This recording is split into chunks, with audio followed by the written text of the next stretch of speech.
بسم اللہ الرحمن الرحیم۔ گمنام ہیرو کے معزز ناظرین السلام علیکم۔ آئیے چلتے ہیں کہانی کی طرف۔ اس صورتحال پر دل ہی دل میں محظوظ ہوتے ہوئے کہا، کیونکہ یہ سارا کھیل اسی کی سفارش پر شروع ہوا تھا۔ اس سے جلد یا بدیر یہ بھی معلوم ہو جائے گا کہ میں عرصہ دراز سے جیمی لائیڈ اور شی کے حریفوں میں شمار کیا جاتا ہوں۔ میرے لیے یہی بات سب سے زیادہ حیران کن ہے۔ تمہارے بارے میں شی کے ہر چھوٹے بڑے کو معلوم ہے کہ تم نے اپنی اس تنظیم سے بغاوت کی ہے، لیکن ڈان شی کا آئی مین ہوتے ہوئے بھی اتنی اہم بات سے بے خبر ہے۔ میری دانست میں اسے تمہارا نام سنتے ہی بھڑک اٹھنا چاہیے تھا۔ غزالہ نے کہا، تم نے خود ہی دیکھ لیا ہے کہ ڈان کس قدر سست اور کاہل الوجود آدمی ہے۔ میں نے کہا، ہو سکتا ہے کہ لاؤس، کمبوڈیا اور ویتنام کی جنگوں کے زمانے میں مکاؤ کی بہت زیادہ اہمیت رہی ہو، کیونکہ دنیا کے کسی بھی خطے میں بدامنی کے حالات جرائم کے فروغ کے لیے بہت سازگار ثابت ہوتے ہیں۔ شاید ڈان اسی زمانے سے مکاؤ کا آئی مین چلا آ رہا ہو۔ موجودہ صورتحال میں مکاؤ کی زیادہ افادیت نہیں ہے، وہاں ڈان کا راج ضرور چلتا ہے، لیکن شی کے لیے شاید مکاؤ کی کوئی اہمیت باقی نہیں رہی ہے۔ ڈان بس علامتی اور روایتی طور پر شی کا آئی مین چلا آ رہا ہے، اسی وجہ سے شی کی بہت سی خبریں اس تک نہیں پہنچتی ہوں گی۔ وہ اپنی حویلی میں عیش و نشاط میں کھویا رہتا ہے۔ جو لوگ متحرک اور فعال ہیں وہ میرے بارے میں ویسے بھی باخبر رہتے ہیں۔ دوسرا رخ یہ ہے کہ شی سے میری جنگ پاکستان کے علاوہ مغربی ممالک میں ہوتی رہی ہے۔ ادھر والے میرے نام سے اچھی طرح باخبر ہیں۔ مشرق بعید کے ان علاقوں میں کبھی کوئی مارکا نہ ہونے کی وجہ سے میں ابھی تک گمنام تھا، لیکن اب ڈان میری کہانیاں ہر طرف پھیلا دے گا۔ یہ تمہارا تجزیہ ہے، سلطان شاہ نے اعتراض کیا، لیکن یہ بات واقعی عجیب محسوس ہوتی ہے کہ شی کا آئی مین اس قدر بے خبر بھی ہو سکتا ہے۔ شی جدید ترین مواصلاتی رابطوں اور خلائی سیاروں تک سے مدد لیتی ہے۔ میں نے ایک گہرا سانس لے کر کہا، ان کے وسائل ہر اعتبار سے قابل رشک ہیں، لیکن ڈان کی حویلی میں مجھے ان کی جھلک تک نظر نہیں آئی۔ اسی وجہ سے مجھے اندازہ ہو رہا ہے کہ جیمی لائیڈ کے منصوبوں میں اب مکاؤ کی کوئی زیادہ اہمیت نہیں ہے۔ ڈان بس اپنی مشینی مسند، شیش محل اور آوازیں ریکارڈ کرنے کے نظام پر ہی فخر کرتا رہتا ہے۔ آوازیں ریکارڈ کرنے کا نظام تو واقعی بہت شاندار بلکہ قابل رشک ہے۔ مبتدی اس سے متاثر ہو سکتے ہیں، لیکن یہ سب معمولی شعبدے بازیاں ہیں۔ اب تو کراچی کے فٹ پاتھوں پر بھی ایسے حساس لاسلکی مائکرو فون ملنے لگے ہیں جن کے سہارے بچے اپنے پڑوسیوں کی گفتگو اپنے ٹرانسسٹر پر ریڈیو پر سن لیتے ہیں۔ مکاؤ میں شی کی تنظیم پسماندگی کا شکار نہ ہوتی تو تم بل فائٹنگ رنگ کے جوڑوں پر بیم گن استعمال کر کے بچ نہیں سکتے تھے۔ ڈان اور اس کے ساتھی اپنے ماضی کی شان و شوکت کے سہارے جی رہے ہیں اور مکاؤ کے روایت پرست شہری ان کو بدستور پوجے جا رہے ہیں۔ تم پتہ نہیں کہاں کی بات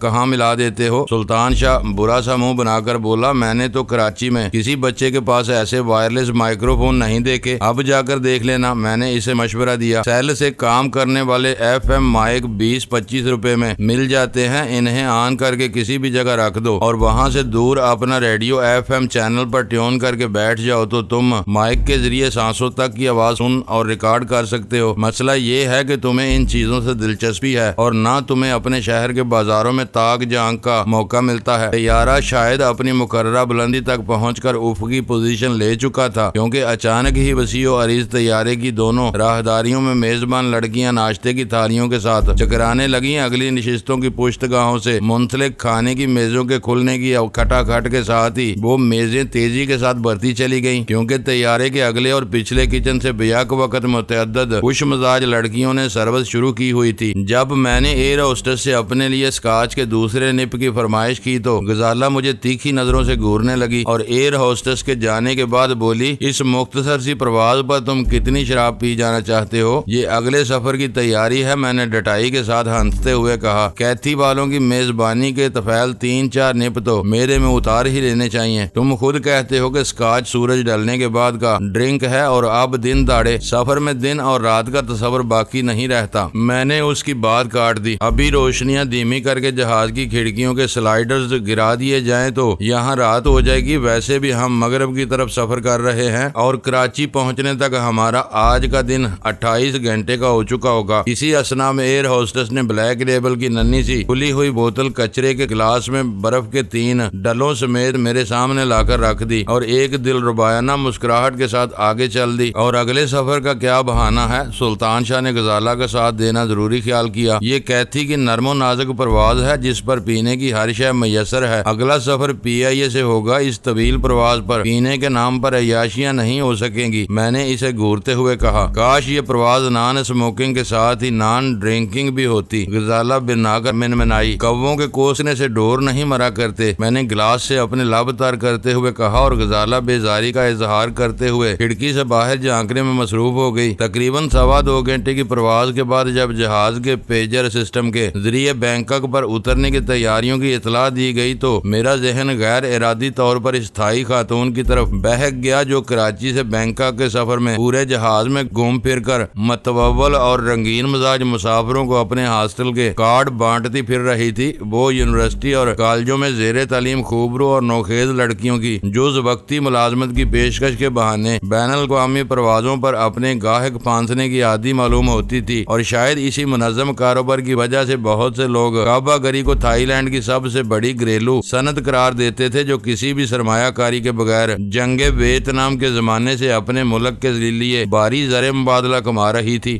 گینگ وے سے باہر نکلتے ہی چند تھائی دوشیزاؤں کی نرم پراسرار مسکراہٹ کا سامنا ہوا۔ وہ ٹرانزٹ مسافروں کی رہنمائی کے لیے وہاں موجود تھیں۔ بینکاک میں رکنے والے مسافر سیدھے امیگریشن کی طرف بڑھتے چلے گئے۔ بینکاک کے ہوائی اڈے پر 200 بات کی فیس ادا کر کے ویزا بآسانی حاصل کیا جا سکتا ہے، لیکن ہمارے پاس اتنا وقت نہیں تھا کہ شہر کا چکر لگا سکتے۔ دوسری طرف بھیم گن کا مسئلہ تھا۔ اگر میں ایک مرتبہ ٹرانزٹ ایریا سے نکل جاتا تو دوبارہ ادھر پہنچنے کے لیے دیکھ بھال اور تلاشی کے مراحل سے گزرنا پڑتا اور بھیم گن خطرے میں پڑ جاتی۔ اس لیے ہم لوگ دوسرے ٹرانزٹ مسافروں کے ساتھ ایلیویٹر سے ہوتے ہوئے ایک وسیع کاریڈور میں طلوع ہوئے اور پھر PIA کی پرواز کے مسافروں کے لیے مخصوص ہال میں پہنچ گئے، جہاں کاؤنٹر پر موجود ایک مقامی شخص نے ہمارے ٹکٹوں سے کوپن جدا کر کے بورڈنگ کارڈ ہمارے حوالے کر دیے۔ ابتدا میں وہاں ہمارے ساتھ آنے والے جملہ 9 مسافر ہی موجود تھے۔ پرواز کی روانگی میں خاصا وقت باقی تھا اور میں نے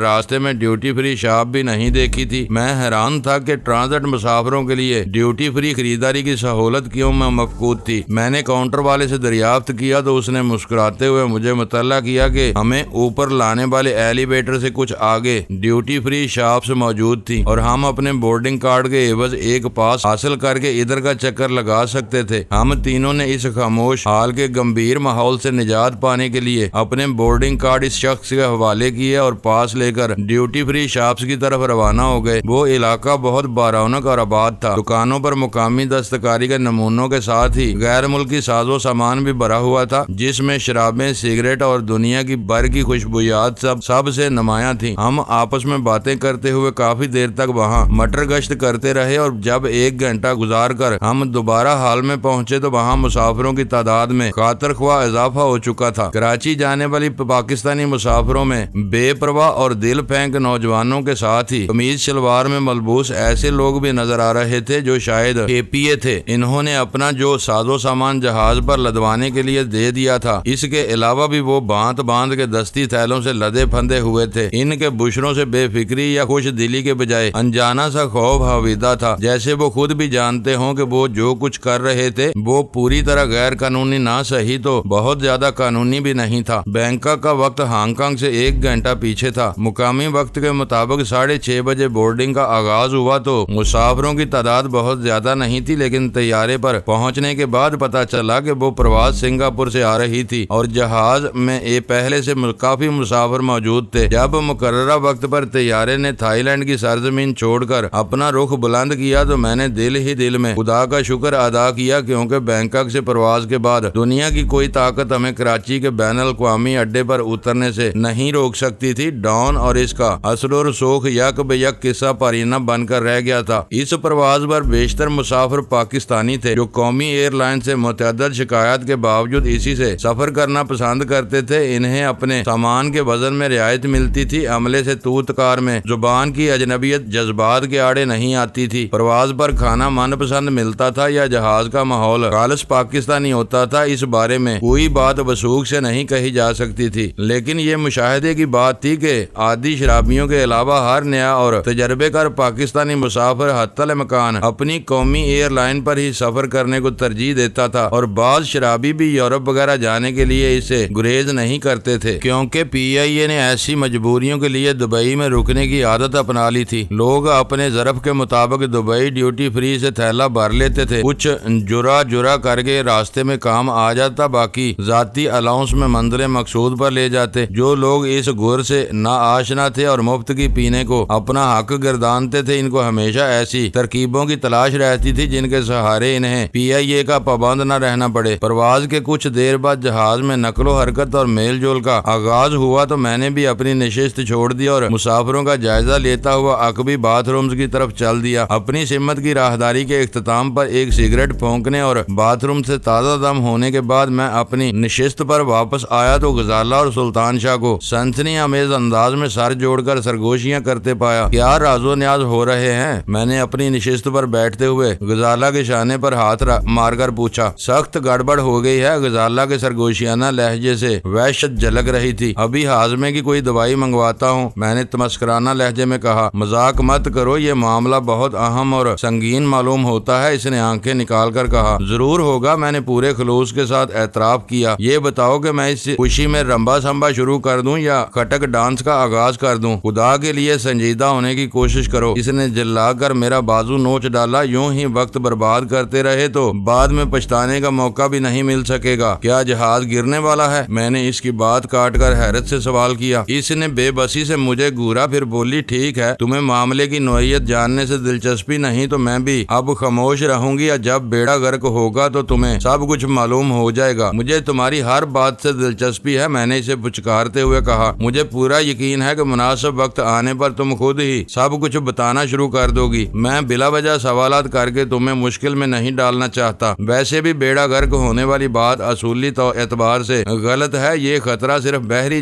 سفر کی صورت میں پیش آ سکتا ہے، اور وہ بھی اس وقت جب جہازوں کی تعداد ایک سے زیادہ ہو۔ اکلوتا جہاز صرف جہاز ہوتا ہے، ایک سے زیادہ بحری جہاز بیڑا کہے جاتے ہیں۔ ہوائی سفر میں بیڑا غرق نہیں ہوتا بلکہ سیدھا سادہ کریش ہوتا ہے، اور اس میں صرف وہی لوگ زندہ بچ سکتے ہیں جن سے ملک الموت خود خوف زدہ ہو۔ اس لیے ہم جہاں بھی ہوں گے اکٹھے ہی ہوں گے۔ اور مجھے اپنی بکواس جاری رکھنے کا موقع نہیں مل سکا کیونکہ غزالہ کے صبر کا پیمانہ لبریز ہو چکا تھا۔ اس نے بنا کر اپنا نرم و نازک ہاتھ میرے دانے پر جما دیا تھا۔ تم بھی بلا وجہ بات گما رہی ہو، بتا کیوں نہیں دیتی کہ تم نے کیا دیکھا ہے؟ سلطان شاہ نے چڑچڑے انداز میں غزالہ سے کہا۔ یہ کہاں کی شرافت ہے کہ ان لاٹ صاحب کو ذرا بھی تجسس نہیں ہے؟ تم اپنی بات کہہ ڈالو، یہ ابھی چوکڑی بھول جائیں گے۔ معلوم ہوتا ہے یہ ذہنی طور پر ایک بار پھر شیش محل کے عشرت قدے میں پہنچ گئے ہیں، جہاں سے نکالنے کے لیے تم کو ہی کچھ کرنا ہوگا۔ تو سنو کہ ترپاٹھی اسی پرواز پر ہمارے ساتھ سفر کر رہا ہے، غزالہ نے دانت پیس کر دھیمی آواز میں کہا۔ مجھے یوں محسوس ہوا جیسے کسی نے بے خبری میں میرے سر پر لٹھ دے مارا ہو۔ ترپاٹھی؟ میں نے حیرت اور بے یقینی سے دہرایا۔ وہ اس جہاز پر کہاں سے آ گیا؟ وہ پیچھے سے نہیں آ رہا۔ کمال کی بات یہ ہے کہ وہ ہانگ کانگ سے ہی ہمارے ساتھ لگا ہوا ہے اور ہمارے عقلوں پر پردے پڑے ہوئے ہیں۔ غزالہ نے چبا چبا کر اپنی بات مکمل کی۔ وہ واقعی ایک سنگین انکشاف تھا اور اس خبر نے مجھے ہلا کر رکھ دیا تھا۔ میں نے فوراً ہی پوچھا، اب تم نے اسے کیسے دیکھ لیا؟ مذاق برطرف، مجھے جلد از جلد پوری کہانی سنا ڈالو۔ اگر وہ اس جہاز پر موجود ہے تو اس کے ارادے نیک نہیں ہو سکتے، ہمیں اس کے بارے میں جلد از جلد کچھ سوچنا پڑے گا۔ وہ مجھے نئی دہلی سے لے کر آیا تو اس کے سر پر بڑے بڑے سفید بال موجود تھے اور وہ بالکل کلین شیو تھا۔ غزالہ دھیمے دھیمے لہجے میں بتانے لگی، لیکن اس وقت اس کا سر گٹا ہوا ہے اور چہرے پر سفید داڑھی مونچھیں نظر آ رہی ہیں۔ ساتھ ہی اس نے اپنے چہرے کی ساخت چھپانے کے لیے بڑے فریم والی تاریک شیشوں کی اینک بھی چڑھائی ہوئی ہے۔ میں نے اسے ہانگ کانگ ایئرپورٹ کے لاؤنج میں بھی دیکھا تھا، لیکن اس پر دھیان نہیں دیا کیونکہ میں تمہارے امیگریشن پر روک لیے جانے کے بارے میں فکر مند تھی۔ پھر یہ بینکاک پر ٹرانزٹ مسافروں میں بھی شامل تھا۔ اسے دوبارہ دیکھ کر میرے ذہن کو ہلکا سا لاشعوری جھٹکا لگا تھا، لیکن پھر میں نے اسے فراموش کر دیا۔ اس نے اتنے بھرپور طریقے سے اپنا بحروب بدلا ہوا ہے کہ بادی النظر میں اسے پہچاننا ناممکن ہو کر رہ گیا ہے۔ اس کے خاموش ہونے پر مجھے الجھن ہونے لگی۔ پھر تم نے کیسے اندازہ لگا لیا کہ وہ ترپاٹھی ہی ہے؟ میں ابھی اگلے باتھ رومز کی طرف گئی تو وہ اینک اتار کر اس کے شیشے صاف کر رہا تھا۔ اس کی آنکھیں دیکھتے ہی میں چونک پڑی۔ مجھے 100% یقین ہے وہ ترپاٹھی ہی ہے۔ اس نے بھی تمہیں دیکھ لیا ہوگا۔ میں نے اپنی جگہ پر پہلو بدلتے ہوئے سوال کیا۔ مجھے دیکھنا کیا؟ مانے عام تو سفر کی ابتدا سے ہی اس کی نظروں کے سامنے ہے، وہ بولی۔ میں یہ جاننا چاہ رہا ہوں کہ وہ ابھی تک بے خبری کے عالم میں ہے یا اسے اندازہ ہو گیا ہے کہ تم نے اسے پہچان لیا ہے؟ میں نے خشک لہجے میں سوال کیا۔ اس کی نشست کہاں ہے؟ اینک صاف کرتے ہوئے وہ مجھے نہیں دیکھ سکا تھا۔ تھا۔ غزالہ ایک گہرا سانس لے کر بولی، داہنی طرف والی قطار میں ہنگامی دروازے کے ساتھ والی سیٹ پر بیٹھا ہوا ہے، اس کے برابر والی سیٹ خالی پڑی ہوئی ہے۔ جہاز میں گنجائش ہونے کی وجہ سے وہ شاید دونوں نشستوں پر قابض ہے۔ اگر تم اس بارے میں اسی قدر پوری یقین ہو تو ہمیں سوچنا پڑے گا کہ وہ اپنا حلیہ تبدیل کر کے خاص طور پر اسی جہاز پرواز سے کیوں سفر کر رہا ہے۔ سامنے کی بات ہے کہ اس کے ارادے خطرناک ہیں۔ سلطان شاہ نے زبان کھولی۔ تمام مسافروں میں صرف غزالہ ہی اسے جانتی اور پہچانتی ہے۔ اس نے خود کو غزالہ کی نظروں سے بچائے رکھنے کے لیے یہ سوانگ رچایا ہوا ہے اور وہ ہم تینوں کا پیچھا کر رہا ہے۔ مگر کیوں؟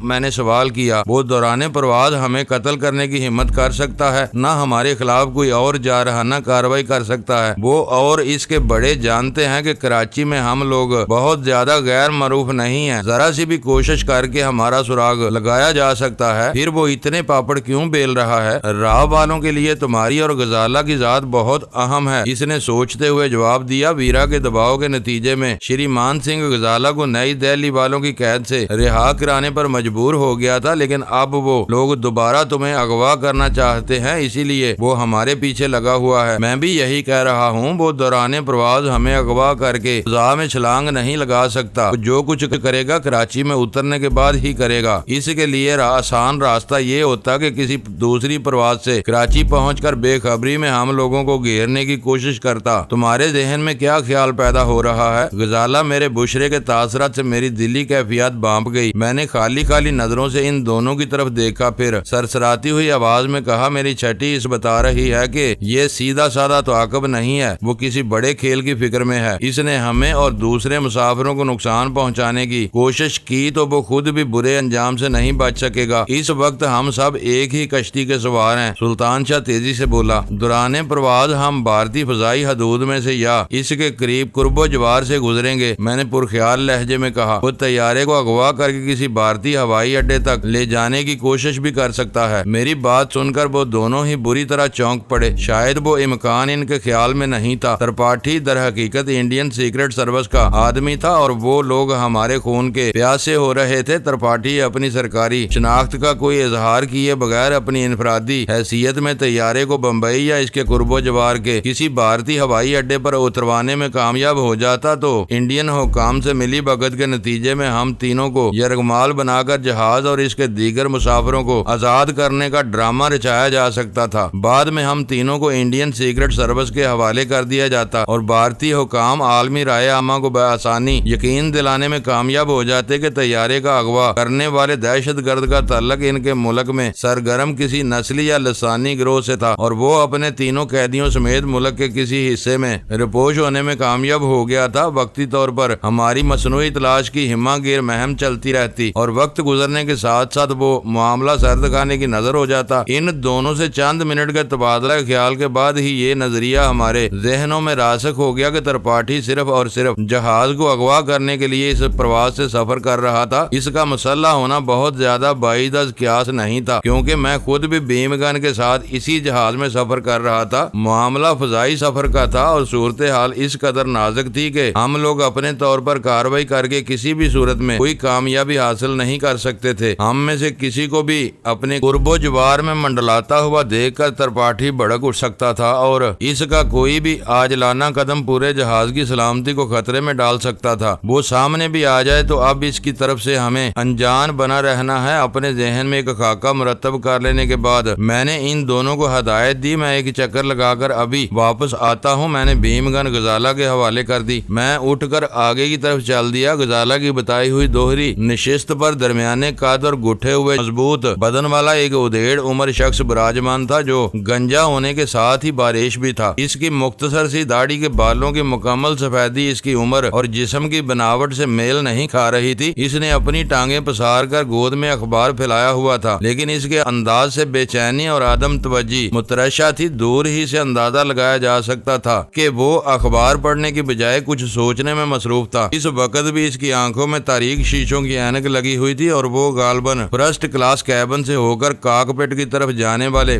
راستے کا جائزہ لے رہا تھا۔ میں اس کا سامنا کیے بغیر فلائٹ کچن سے ٹھنڈے پانی کا ایک گلاس لے کر لوٹ آیا۔ اپنی سیٹ کے قریب کھڑے ہو کر میں نے پانی کا گلاس خالی کیا، پھر عقبی حصے کی طرف چل دیا۔ میں پچھلے کچن سے دور ہی تھا کہ فضا پاکستانی کھانوں کی اشتہا انگیز خوشبو سے مہکنے لگی۔ شاید مسافروں کو رات کا کھانا سرو کرنے کی تیاریوں کا آغاز کیا جا چکا تھا۔ کچن کے پردے کھنچے ہوئے تھے اور اندر عملے کے اراکین کھانے کی ٹرالیاں تیار کرنے میں مصروف تھے۔ میں نے پردہ سرکا کر ایک خوش رو خاتون کو اپنی طرف متوجہ کرتے ہوئے ہوا باز یا کریو چیف سے بات کرنے کی خواہش کا اظہار کیا تو اس نے مجھے اپنی سیٹ پر جا کر انتظار کرنے کا مشورہ دیا۔ معاملہ اہم اور فوری نوعیت کا ہے، میں نے نرمی سے اصرار کیا۔ تاخیر نقصان دہ ثابت ہو سکتی ہے۔ خاتون کے چہرے سے مسکراہٹ کافور ہو گئی۔ اس نے پیشانی پر کئی بال ڈال کر غور سے میری طرف دیکھا، پھر اپنے کسی ساتھی سے بولی، ریاض ذرا دیکھنا ان کے ساتھ کیا ایمرجنسی پیش آ گئی ہے۔ ریاض نامی اسٹیورڈ کچن سے باہر آ گیا اور میری بات شروع ہونے سے پہلے بولا، سر اس وقت ہم سب بہت مصروف ہیں، آپ مجھے اپنا سیٹ نمبر دے دیں، کھانا سرو کرنے کے بعد کوئی آپ کے پاس آ جائے گا۔ میں نے ڈٹائی کے ساتھ اس کے شانے پر ہاتھ رکھا اور اپنا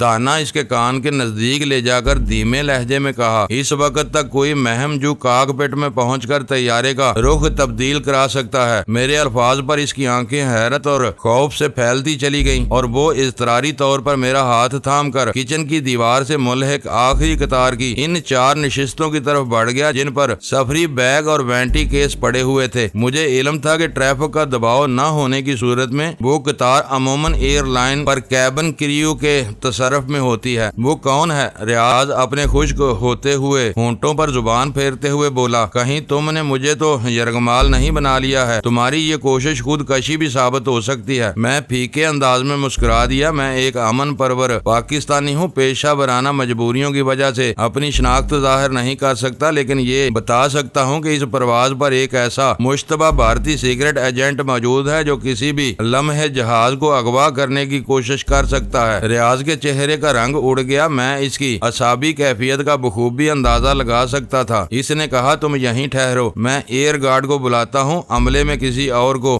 بنک مل گئی تو خوف و ہراس پھیل جائے گا، وہ لوگ پیشہ ورانہ انداز میں تمہاری پوری بات سن کر کوئی فیصلہ کر سکیں گے۔ ریاض کے ہلنے سے پہلے ہی مضبوط اور کسرتی بدن والا ایک نوجوان اپنی جگہ چھوڑ کر تیزی سے ہمارے قریب آ گیا۔ اس کی بے چین عقابی نظریں میرے بدن میں اتری جا رہی تھیں۔ کیا بات ہے؟ اس نے مجھے گھورتے ہوئے سرد اور تحکمانہ لہجے میں سوال کیا۔ ریاض نے میرے بولنے سے پہلے ہی سرگوشیانہ لہجے میں اسے میرے اندیشے سے آگاہ کر دیا۔ نوارد گرایا، اگر میں یہ کہوں کہ تم خود بھی اس کے ساتھی ہو اور ہمیں کہیں اور الجھا کر اپنا کام کر گزرنا چاہتے ہو تو تمہارا کیا جواب ہوگا؟ میں سفر کے اختتام تک تمہاری تحویل یا نگرانی میں رہنے کو تیار ہوں، میں نے نہایت سکون کے ساتھ جواب دیا، لیکن میرے بتائے ہوئے مسافر کو چیک کرنا ضروری بلکہ ناگزیر ہو چکا ہے۔ وہ داہنی قطار میں آگے براجمان ہے، وہ مسلح ہے۔ نوارد پلکیں جھپکائے بغیر مجھے گورے جا رہا تھا۔ وہ کوئی اگلا قدم اٹھانے سے پہلے یہ یقین کر لینا چاہتا تھا کہ میرے عزائم میں کوئی کھوٹ تو نہیں تھا۔ مجھے شبہ ہے لیکن میں یقین سے کچھ نہیں کہہ سکتا۔ وہ ایک پرانا بھارتی دہشت گرد ہے، وہ اکیلا ہی سفر کر رہا ہے۔ اس سوال نے مجھے چکرا کر رکھ دیا، اس بارے میں نے سوچا ہی نہیں تھا۔ اگر طیارے میں ترپاٹھی کا کوئی ساتھی بھی موجود تھا تو صورتحال بہت پیچیدہ ہو سکتی تھی۔ ان میں سے کس کا کیا رول ہونا تھا اس بارے میں کوئی قیاس آرائی نہیں کی جا سکتی تھی۔ ترپاٹھی پر ہاتھ ڈالنے کے بعد بھی کچھ بھی ہو سکتا تھا۔ ابھی تک اس کا کوئی ساتھی میری نظروں میں نہیں آ سکا ہے۔ میں نے کھلے دل سے اعتراف کر لیا۔ فرسٹ کلاس سے جابر خان کو بلاؤ، نوارد نے ریاض کو ہدایت کی اور وہ لپک کر عقبی دروازے کے قریب لگے ہوئے انٹرکام کی طرف بڑھ گیا۔ اس ایئر گارڈ نے قرب و جوار میں بیٹھے ہوئے مسافروں کو کسی بھی شبے کا موقع دیے بغیر چابک دستی کے ساتھ میری جامہ تلاشی لے کر یہ اطمینان کر لیا کہ میں مسلح نہیں تھا۔ اس وقت میں نے دل ہی دل میں اپنی اس عقل مندی پر خدا کا شکر ادا کیا کہ طیارے کے عملے کو اعتماد میں لینے سے پہلے میں نے بیم گن غزالہ کے سپرد کر دی تھی۔ اگر تلاشی کے موقع پر وہ ہتھیار میری تحویل سے برآمد ہو جاتا تو میرا کھیل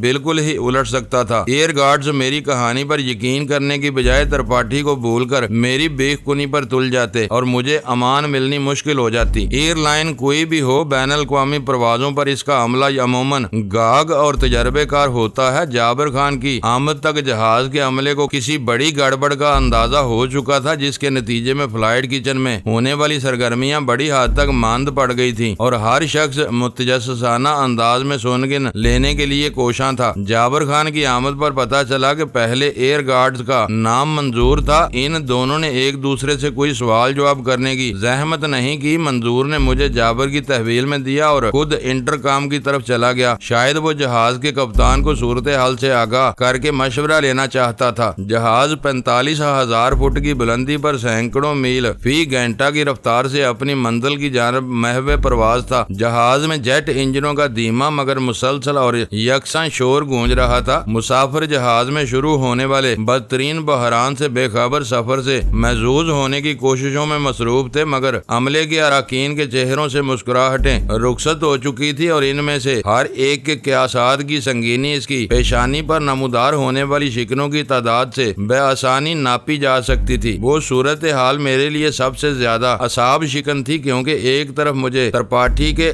ناپاک عزائم کو ناکام بنانا تھا تو دوسری طرف اپنی ذات کو بھی ہر قسم کے شکوک و شبہات سے ماورا رکھنا تھا۔ چند ہی منٹ کی قلیل سی مدت میں منظور جہاز کے کپتان سے اپنے کسی منصوبے کی منظوری لے آیا۔ تم اس پر نگاہ رکھو، منظور سپاٹ اور سرگوشیانہ آواز میں ایئر گارڈ جابر خان سے مخاطب ہو گیا۔ میں آگے جا رہا ہوں، ادھر ایک مشتبہ مسافر موجود ہے۔ پھر وہ ریاض کی طرف مڑ گیا۔ تم میرے پیچھے آؤ گے۔ میرے ایما پر وہ آدمی جوس یا سافٹ ڈرنک کی فرمائش کرے تو اس کے گلاس میں اوزی کا ڈوز 1 ملا لانا۔ اس کے ٹنگ ہوتے ہی میں اس کی جامع تلاشی لے ڈالوں گا۔ کچھ نہ ملا تو ہم اسے اس کے حال پر چھوڑ کر قریب سے اس کی نگرانی کرتے رہیں گے۔ کچھ برآمد ہوا تو پھر میں وہیں کچن سے اس کی بے ہوشی کا اعلان کرا دوں گا۔ آخری 2 قطاروں کی نشستیں خالی کرا کے ہم اسے پیچھے لے آئیں گے اور پھر کراچی پہنچنے تک وہ ہوش میں نہیں آ سکے گا۔ جہاز میں بہت سی جگہ خالی ہیں، پیچھے والے 10-12 مسافروں کو آگے لانے میں کوئی دقت نہیں ہوگی۔ اوکے۔ جابر خان کا چہرہ گمبھیر تھا۔ ریاض صرف سر ہلا کر رہ گیا۔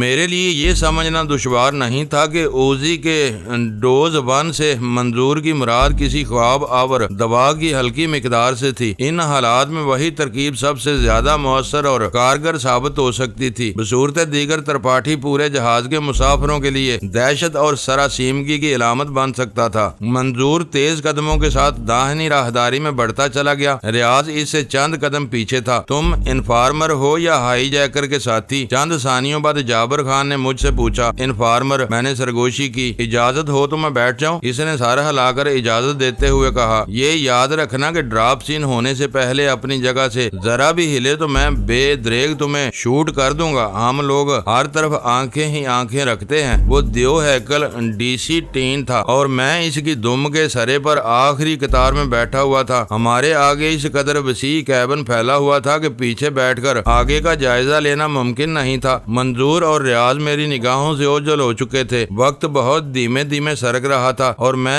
آگے کی صورتحال کے بارے میں صرف اندازہ ہی لگا سکتا تھا کہ وہاں کیا ہو رہا تھا۔ کچن سے آنے والی برتنوں اور ٹرالیوں کی آوازیں یکسر معدوم ہو چکی تھی، لیکن گرم کھانوں سے باہر آ جانے والے کھانوں کی تیز خوشبو بتدریج پورے جہاز میں پھیل چکی تھی۔ عملے کو اصل حقیقت کا علم نہیں ہو سکا تھا، لیکن شاید کپتان نے اوزی کے پہلے ڈوز کے نتائج برآمد ہونے تک کھانے کی سروس معطل کرا دی تھی۔ میں نے بے چینی کے ساتھ اپنی ریسٹ واچ پر نگاہ ڈالی تو ان دونوں کو گئے بمشکل 3 منٹ گزرے تھے۔